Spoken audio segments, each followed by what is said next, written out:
ಪ್ರಣವನಾದ ಘಂಟೆಗಳು ಜಯ ಘಂಟೆಗಳು. ಕೈನಿಂದ ನುಡಿಸುವ ಘಂಟೆಗಳಲ್ಲಿ 3 ಅಳತೆಗಳಲ್ಲಿ 3 ತೂಕಗಳಲ್ಲಿ ಲಭ್ಯವಿದೆ. ದೇವಸ್ಥಾನದಲ್ಲಿ ಗರ್ಭಗುಡಿಯ ಮುಂದೆ ತೂಗು ಹಾಕುವ ಗಂಟೆ, ಸರಪಣಿಯಿಂದ ನೇತು ಹಾಕುವ ಘಂಟೆ 2 ಅಳತೆಗಳಲ್ಲಿ ಲಭ್ಯವಿದೆ. ಒಂದು 10 ಇಂಚು ವ್ಯಾಸವುಳ್ಳ 10 ಇಂಚು ಎತ್ತರವುಳ್ಳ 10 kgಯ ಪ್ರಣವನಾದ ಘಂಟೆ.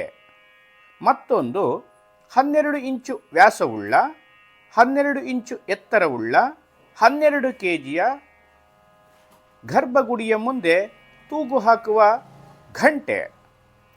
ಮತ್ತು ಜಯಗಂಟೆಗಳಲ್ಲಿ 3 ಮಾದರಿಗಳಲ್ಲಿ ಲಭ್ಯವಿದೆ. ಮೊದಲ ವ್ಯಾಸವು 5 ಇಂಚು ಮತ್ತು ಎರಡನೆಯದು ಆ ವೃತ್ತಾಕಾರದ ವ್ಯಾಸವು ಸುಮಾರು 9 ಇಂಚು ಹಾಗೂ 10 ಇಂಚುಗಳುಳ್ಳ ವ್ಯಾಸವುಳ್ಳ ಜಯಗಂಟೆಗಳು ಲಭ್ಯವಿದೆ. ಸಂಪರ್ಕಿಸಿ 7892148049. ಪ್ರಣವನಾದ ಘಂಟೆಗಳು ಭಕ್ತಿ ಶ್ರದ್ಧೆಗಳಿಗೆ ಸಾಧಕರಿಗೆ ಅತ್ಯಂತ ಶ್ರೇಷ್ಠ ಸಾಧನವಾಗಿದೆ.